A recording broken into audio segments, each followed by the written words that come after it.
పహల్గాం దాడి తర్వాత భారత్ పాకిస్తాన్ల మధ్య ఉద్రిక్తతలు మరింత ముదురుతున్నాయి. ఏ క్షణం ఏం జరుగుతుందో అనే టెన్షన్ వాతావరణం కనిపిస్తోంది. ఎప్పటికప్పుడు భారత్ పాక్ ను ఉక్కిరిబిక్కిరి చేస్తున్నప్పటికీ పాక్ మాత్రం తన కుటీల బుద్ధి చూపిస్తూనే ఉంది. తాజాగా జమ్మూ కాశ్మీర్లోని జైళ్లపై ఉగ్రదాడి చేసే అవకాశం ఉందని ఇంటెలిజెన్స్ వర్గాల సమాచారం. ఏ క్షణమైనా జమ్మూ కాశ్మీర్లోని జైళ్లపై ఉగ్రదాడి జరిగే ఛాన్స్ ఉందంటూ ఇంటెలిజెన్స్ వర్గాలు హెచ్చరించాయి. దీంతో భద్రతా బలగాలు అప్రమత్తమయ్యాయి.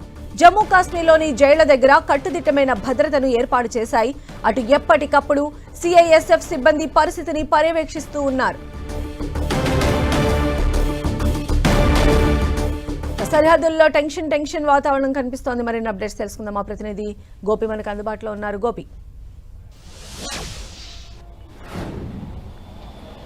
రైట్ సంధ్య, ఏదైతే జమ్మూ కాశ్మీర్లో ఉధృత వాతావరణం నేపథ్యంలో ప్రతినిత్యం కూడా ఆర్మీ అధికారులు పూర్తిగా పహారా కాస్తున్న పరిస్థితి ఉంది. అదేవిధంగా అణువు కూడా జల్లెడ పడుతున్నారు. అయితే జవాన్లనే లక్ష్యంగా చేసుకొని ఎల్ఈడీలను అమర్చడం జరిగింది. ఊంచికి సమీపంలో ఉన్న అడవుల్లో దాదాపు 5 ఐఈడీలను గుర్తించారు. ఐఈడీలను ప్రస్తుతం డిఫెన్స్ దాన్ని నిర్వీర్యం చేయడం జరిగింది. అయితే ప్రతినిత్యం కూడా ఏదో ఒక విధంగా భారత్లో అలజడి సృష్టించాలన్న ప్రయత్నంలోనే పాకిస్తాన్ ఇంకా అదే విధమైన కవ్వింపు చర్యలకు పాల్పడుతుంది. తాజాగా 11వ రోజు కూడా ఏదైతే లైన్ ఆఫ్ కంట్రోల్ వద్ద కాల్పుల ఉల్లంఘనకు పాల్పడడం జరిగింది. ప్రతినిత్యం కూడా అర్ధరాత్రి తర్వాత ఈ యొక్క కాల్పుల విరమణకు పాల్పడుతోంది. అయితే వీటన్నిటిని కూడా చాలా ప్రశాంతంగా ఎటువంటి తొందరపాటు చర్యలు లేకుండా భారత్ పూర్తిగా వాటన్నిటిని కూడా తిప్పికొడుతున్న పరిస్థితి అయితే ఉంది. ఎందుకంటే భారత్ నుంచే యుద్ధం మొదలైంది అనేది ప్రపంచ దేశాలకు తెలియజేయాలనేది పాక్ ఒక వ్యూహంగా మనం భావించవచ్చు. అదేవిధంగా జవాన్లను లక్ష్యంగా చేసుకొని ఏదైతే ఐఈడీలను ఏర్పాటు చేశారో వాటన్నిటిని కూడా బాంబ్ డిటెక్టర్ల ద్వారా గుర్తించడం జరిగింది. ప్రతి క్షణం కూడా అప్రమత్తంగా ఉండి అణువు కూడా గాలిస్తూ ఉగ్రవాదుల వేట అయితే ఇంకా కొనసాగుతున్న పరిస్థితి ఉంది. అయితే జమ్మూ కాశ్మీర్లో ఇప్పటికే స్లీపర్ సెల్స్ యాక్టివేట్ అయ్యాయన్న ఇంటెలిజెన్స్ సమాచారం మేరకు పూర్తిగా వాళ్ళంతా కూడా స్లీపర్ సెల్స్ అంతా జమ్మూలో ఉన్న జైళ్లపైన దాడి చేయవచ్చు. అక్కడ స్థానికంగా కేసుల్లో ఉగ్రవాద సానుభూతి పరులు కావచ్చు, ఇతరులను కూడా జైళ్లపై దాడి చేసి వాళ్ళందరినీ కూడా విడిపించుకునే ప్రమాదం ఉంది అనే ఒక ఇంటెలిజెన్స్ సమాచారం మేరకు ప్రస్తుతం అయితే ఇటు జైలు అధికారులు అదేవిధంగా పోలీసులు కూడా పూర్తిగా అక్కడ జైళ్ల వద్ద గట్టి బందోబస్తును ఏర్పాటు చేయడం జరిగింది.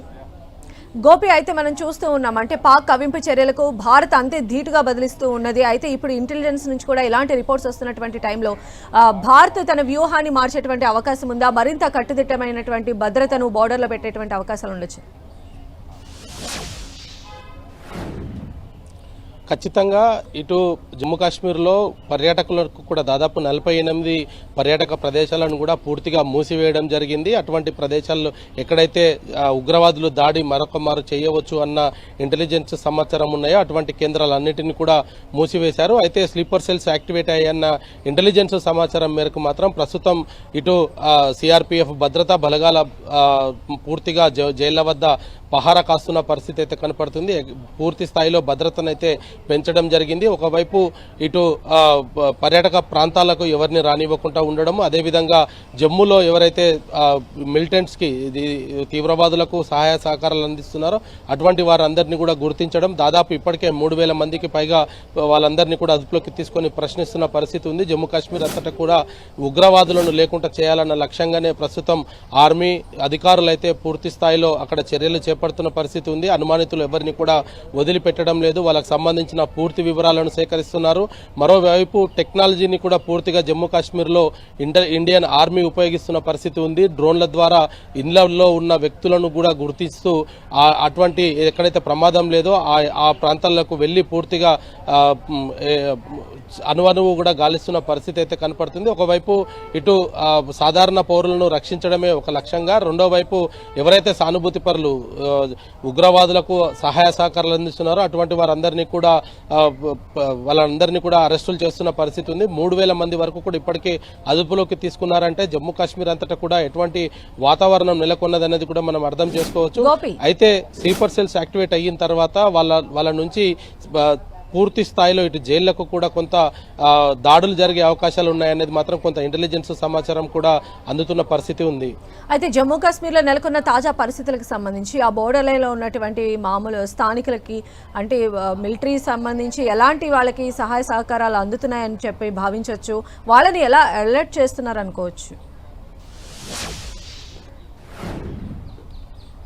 అయితే సంధ్య, ఎల్ఓసి వెంట ఉన్న గ్రామాలకు సంబంధించిన ప్రజలందరినీ కూడా ఇప్పటికే బంకర్లలో తలదాచుకోవాల్సిందిగా కూడా ఆదేశాలు జారీ చేయడం జరిగింది. ఎందుకంటే ఏ నిమిషమైన యుద్ధం జరిగితే ప్రధానంగా ఎల్ఓసి వెంట ఉన్న గ్రామాలలో నివసించే ప్రజలే దానికి మొదటగా ఎఫెక్ట్ అవుతారు. కాబట్టి అటువంటి ప్రాణ నష్టం జరగకుండా ఉండడం కోసం ముందుగానే వాళ్ళందరినీ కూడా బంకర్లలోకి వెళ్ళవలసిందిగా కూడా కోరడం జరిగింది. అయితే కేవలం ఎల్ఓసి వెంటే కాదు, జమ్మూ కాశ్మీర్ అంతటా కూడా ప్రజలను అప్రమత్తం చేస్తున్నారు. కొన్ని ప్రత్యేక పరిస్థితులు తప్పితే ఎవరు కూడా బహిరంగ ప్రదేశాలలో సాయంత్రం వేళలో కానీ రాత్రి వేళలో కానీ తిరగకుండా ఉండేందుకు కూడా పూర్తిగా చర్యలు చేపడుతున్న పరిస్థితి ఉంది. ఒకవైపు సాధారణ పౌరులను అయితే రక్షించుకునే ప్రయత్నం ఇండియన్ ఆర్మీ చేస్తుంది. వాళ్ళకి సంబంధించి కూడా ఆహారానికి సంబంధించి కావచ్చు, ఇతర అవసరాలకు సంబంధించి కూడా కొంత నిల్వలు ఉంచుకోవాల్సిందిగా కూడా చెప్పడం జరుగుతుంది. అయితే ఎల్ఓసి వెంట ఇప్పటికే కవ్వింపు చర్యలకు పాల్పడుతున్న పాకిస్తాన్కి గట్టి బుద్ధి చెప్పే ప్రయత్నంలోనే ప్రస్తుతం ఇండియన్ ఆర్మీ అయితే పనిచేస్తున్న పరిస్థితి ఉంది. సంధ్య. రైట్ గోపి.